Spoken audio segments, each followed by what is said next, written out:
What's up, YouTube family? It's your favorite black guy from Nebraska. Yes, there's plenty of black people here in Nebraska. Man, it's like 100 degrees here in Omaha, Nebraska as of this moment. 100 degrees is extremely hot. So I thought I might go ahead and drop some content on you guys. You know, I'm not doing anything. You're not doing anything. Go ahead and get this a listen. Today we're going to read out of a book called When the World Was Black, The Untold History of the World's First Civilizations, Part 2. A lot of you guys are not gonna like this because you're gonna consider it, oh, this is pseudoscience, this is pseudo this, pseudo this. This is Afrocentric, da da da da da. Well, we're more than Afros, we're more than a hairstyle. So this is not about that. People just wanna deflect, they don't wanna acknowledge certain things, certain history, so they'll just label it and move on. That's how small people think. But what you're gonna do, what you're gonna see is you're gonna see that this author doesn't use his own information, use information of scholars and scientists, the people of that nature, and a lot of these people are not black. So we're gonna go ahead and get into Europe. I want to get specifically to certain parts of Europe, Greece, the Greeks. A lot of people talk about, biblical history, and they want to get into the black Jews, and that's cool too. But a lot of people don't want to acknowledge the fact that the New Testament has a lot of black people in it, okay? The ancient, the 7 churches were 7 Negro churches, okay? So you got, so-called Hebrew Israelites, they want to focus more on the Old Testament. But the New Testament, that covenant was also dealing with black people as well. So to prove that, we're going to go to, who were the ancient people of Greece? Who were they? What were they doing? What they look like? What's their history? And you're going to find out through 2 books.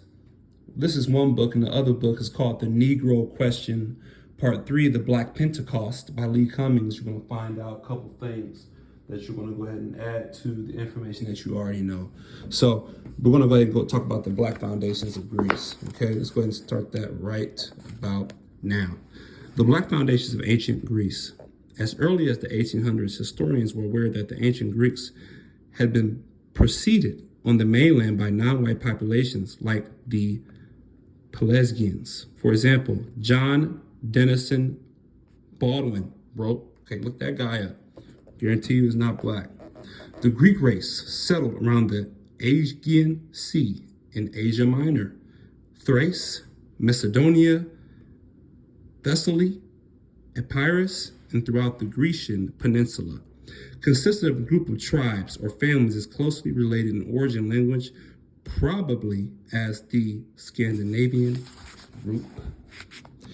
In northwestern Europe, they inherited the culture of their predecessors, the Phoenicians, or Cushites, and we know what the Cushites look like, very black people, and the Pelasgians, who in more ancient times established the oracle of Dodona, made Thrace eminent as a seat of civilization and science, established enlightened communities in Asia Minor, okay, that's in the Bible, and carried their civilizing influences into Grecian peninsula itself. More research has confirmed these theories, showing that the Pelasgians were Anu people. Now, there's some content on my page about the Anu people and what they look like. These Anu people were the same ones who founded the first settled communities in Greece and who built the first Greek pyramids. There are at least 16 pyramid-like buildings or their remains scattered throughout Greece. Early Greek historians like Pausanias documented encountering many more such structures in his travels, but none of these structures remain fully intact today to test how closely they resembled the pyramids of Egypt. There are 2 surviving pyramid-like structures still available to study, one at Hellenikon and the other at Ligorion. With these 2 pyramid-based stones remaining, we can tell that Greek pyramids existed, but were a much simpler construction than those found in Egypt. An innovative dating method dated the Hellenico pyramid to 2730 BC. It also dated the Ligurio pyramid to 2260 BC. With those ages, it's clear they were built by blacks who were the first inhabitants of Greece.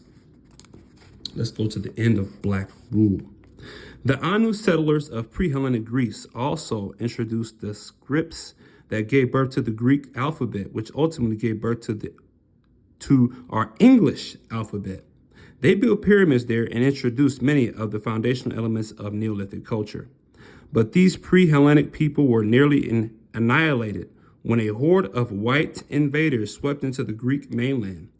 They survived long enough to pass on some of their culture, and perhaps a few fragments of their community survived on the margins of Greek civilization. But Greek civilization was essentially the white European copy of the older black civilizations in the in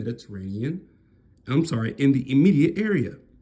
The Minoan civilization of ancient Crete gave way to the Mycenaean civilization that later developed into ancient Greece, which in return bestowed its legacy to Rome and then the Roman Christian Empire as a whole. But as readers of Martin Bernal's Black Athena and George G.M. James' Stolen Legacy know quite well, ancient Greece would not be world-renowned for its intellectual, philosophical, and scientific accomplishments if it were not for this debt to Egypt.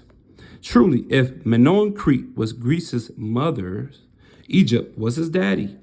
This is why the ancient Greeks spoke so highly of the ancient Egyptians. Yet they spoke even more highly of the Ethiopians. They removed them both, sometimes even deifying them. But with the Ethiopians, that is the black people living just south of Egypt, they considered these people the utmost of humanity. They gave the Ethiopians credit for not only producing the civilizations of ancient India, Arabia, Palestine, and Egypt. It's thus no surprise that Godfrey Higgins believed that all Greek gods originally represented black people.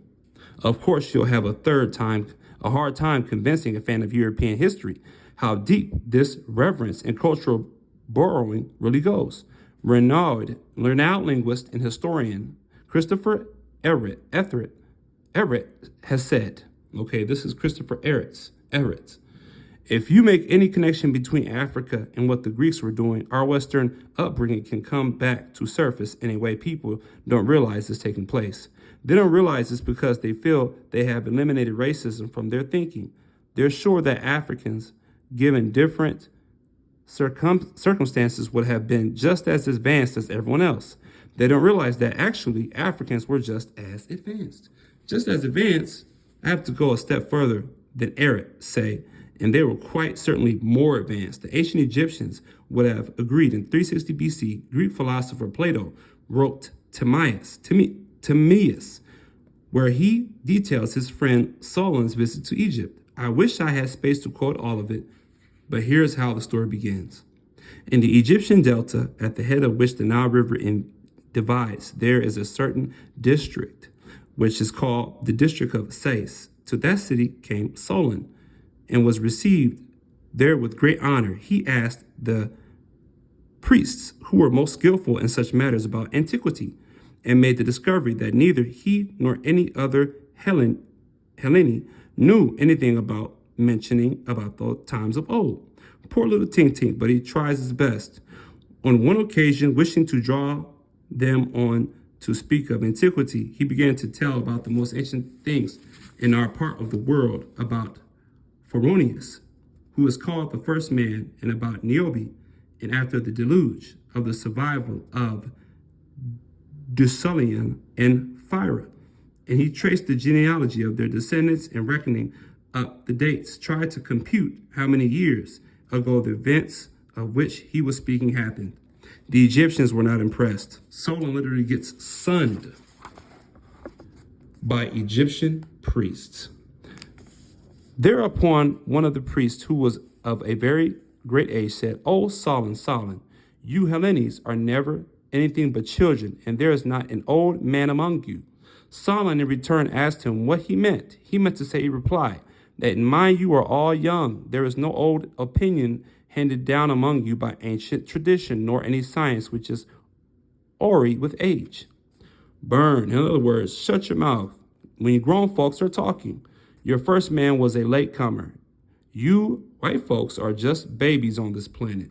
The priest continues, the fact is that wherever the extremity of winter frost or of summer does not prevent mankind exists, sometimes in greater, sometimes in lesser numbers. And whatever happened, either in your country or in ours, or in any other region of which we are informed, if there were any actions noble or great, or in any other way remarkable, they have all been written down by us of old and are preserved in our temples. Just think about that. This isn't supreme understanding saying this. This is an Egyptian priest saying that no more than 2,300 years ago. He's verifying much of what I'm saying about the Anu and their knowledge of every square inch of this world. The priest then continues to hammer Solomon about his people's lack of history. Whereas, just when you and other nations are beginning to be provided with letters and other requisites of civilized life, after the usual interval, the stream from heaven like a pestilence comes pouring down and leaves only those of you who are destitute of letters and education. And so you have to begin all over again like children and know nothing of what happened in ancient times, either among us or among yourselves. As for those genealogies of yours, which you just now recounted to us, Solomon, they are no better than the tales of children. In the first place, you remember a single deluge only, but there were many previous ones. In the next place, you do not know that there formerly dwelt in your land the fairest and noblest race of men which ever lived, and that you and your whole city are descended from a small seed of remnant of them which survived. And this was unknown to you, because for many generations the survivors of the destruction died, leaving no written word. For there was a time, Solomon, with the great deluge of all, when the city, which is now is Athens, was first in war, in every way the best governed of all cities. It is said to have performed the noblest deeds and to have had the fairest constitution of any which tradition tells under the face of heaven. The priest is talking about the time when Greece was first settled by the Anu people. He says this happened about 9,000 years ago. And they talk about the Minoans, right? The Minoan civilization of ancient Crete was one of the precursors to ancient Greece. Historians either ignored them or attempted to whitewash them. For example, the famous Minoan Boxers fresco above left right here appears to be painted in light flesh tones, but most of the part of the reconstruction, if you look closely, the original fragments of the fresco are darker. A better image is found in the fisherman above center right here of the Egyptian murals recording Minoan trade visits. Of course, by 1600 BC, all Minoans were not black, as seen in a fresco on one of their boats, but blacks were clearly the founders of this civilization, as well as many others throughout the Mediterranean Sea. These seafaring, right here, traders also went around the coast of Spain and as far north as waters allowed. Above, a set of dark wooden figurines which inlaid eyes was found in a Bronze Age state in Holderness, England. They look like ancient rock carvings of seafarers in Scandinavia. There is no mistaking who the earliest culture bearers and traders of ancient Europe were, okay? So this goes into the next pages. I can go into this information if you like. I don't want to make this too long because YouTube is they're probably going to hate on me anyway. So we're talking about the ancient people of Greece. We're talking about black people, all right? This is black history that you didn't want you to talk about. True black history is illegal. It's unspoken, okay? You expect your conqueror to tell the truth about you. Not going to happen. You got to look for yourself. It's your favorite black guy from Nebraska, and there were most certainly black people in the New Testament and not just the Old. I'll catch you guys on the next one. If you guys want me to continue on this, let me know in the comment section. I'll do that.